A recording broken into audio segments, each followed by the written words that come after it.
Welcome back. This is game number 2 between Team LgNChiTa and Complexity Academy's 19 from week 1 of ESEA. In game number 1 we saw that 19 had the better 4 gate and he was able to win out over ChiTa.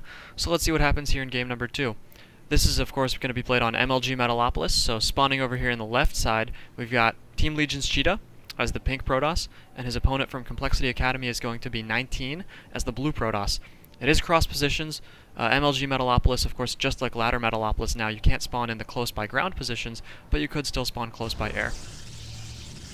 And like I mentioned earlier, last game both players went 4-gate, and ChiTa unfortunately decided to cut a few more probes than his opponent did, and he was slightly out-microed in a couple of situations, and 19 was able to take the game. Let's see what happens this time. Looks like both players are changing their strategy a little bit. They're throwing down their pylons here at the ramp for a wall-off. I'm always confused when I see this in PvP. Generally, I don't like walling off in PvP because it exposes your buildings here. This gateway is very vulnerable to an attack from an Immortal on the low ground right here, especially now that Immortals have heightened range. But it looks like ChiTa's going to be going Forge first, because he's going to be cannon rushing his opponent. Meanwhile, 19 throws down a gateway at his ramp, so he may not be in a position to defend this. It depends on what time he scouts this. Looks like ChiTa has moved out with 2 probes here. He's got one moving to the bottom and one moving to the cross position so that he can begin his cannon rush immediately. He's saved up over 200 minerals, his forge is about to finish, and he's going to throw down a pylon as soon as he can. It looks like 19 almost expected the cannon rush from how early he saw that probe, so he's got this probe here to do some spotting, but ChiTa runs up into the back of the base and throws down a probe. 19 is apparently unaware at the moment. ChiTa's probe just hangs out by the pylon. Looks like 19 is scouting. He's going to see it right here. He sees the pylon. He sees the probe just waiting there. But he doesn't pull any workers to do anything about this. Meanwhile, his scouting probe is almost at the base. For all 19 knows, this could be a decoy, but once he gets up the ramp, he's going to be very confident. There he sees it, pulls workers, and he begins attacking this cannon. Forces the cancel. And at the same time, 19 has thrown down his own forge right here. So he's going to be trying to defend this. The cool thing about getting, well, not getting cannon rush, but defending a cannon rush is when you build a cannon first, your cannon will always kill your opponent's cannons. So wow, ChiTa with the 2-pronged cannon rush here, throws down another pylon at the bottom of the ramp, forces more workers to be pulled. He's got one cannon that's almost finished, starts 2 more cannons, and 19 is finally going to begin building a cannon in his base, but he's pulled a lot of workers to attack this pylon, and he unfortunately was not able to finish killing it.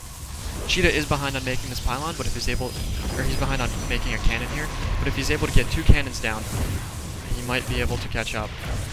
He is killing a significant number of probes with these 2 cannons on the low ground. This could put 19 far enough behind it that if they were forced to transition into a standard game, 19's economy would be significantly worse. I'm a little bit surprised that 19 didn't go for the counter cannon rush. It looks like he had his probe here, he was in good position, but he decided not to do it.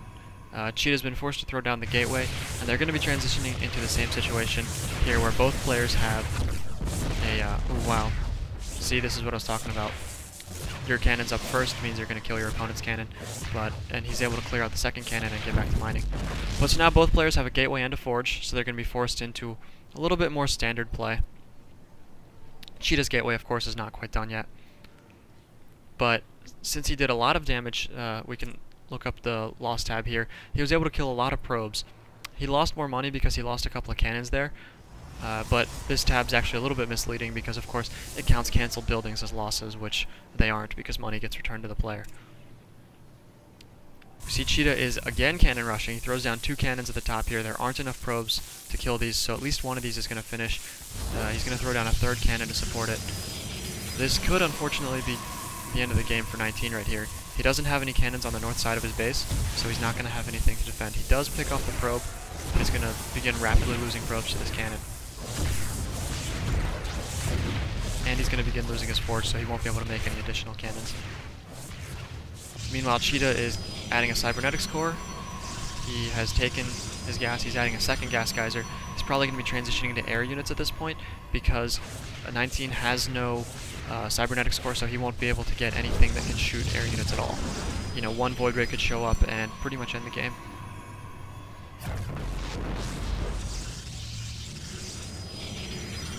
But 19 decides that for the moment the cannon rushing has stopped, and he decides to throw down his own cybernetics core. He's got one probe here, but he does form a complete wall off so that no further probes can get up into the base to do any more cannon rushing. Looks like ChiTa's first Stalker's on the way. His Zealot is done. He's going to begin moving out. He's going to add on a Stalker after that.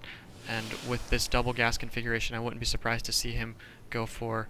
Well, he hasn't started mining here, but if he starts mining, I wouldn't be surprised to see him throw down a Stargate very soon.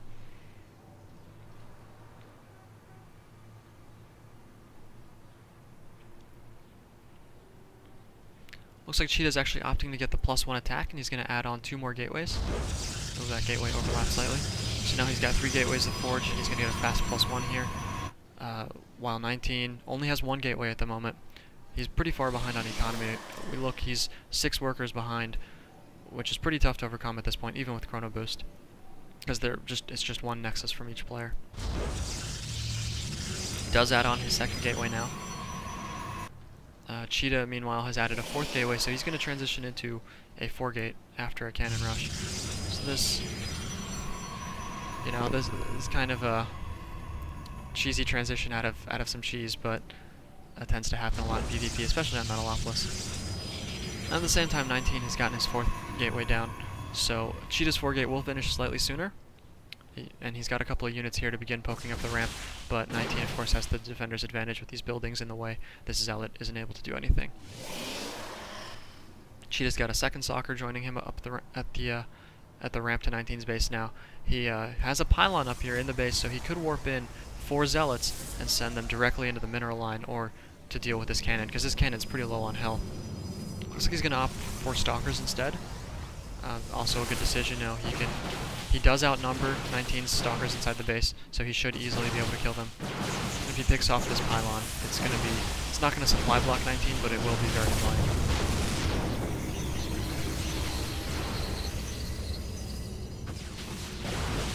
He is focusing down those pylons right now. At the same time, I imagine he's going to try to lure the Stalkers into the attack range of his cannons. Morphs in a couple more Zealots, and he's going to begin pushing up the ramp now.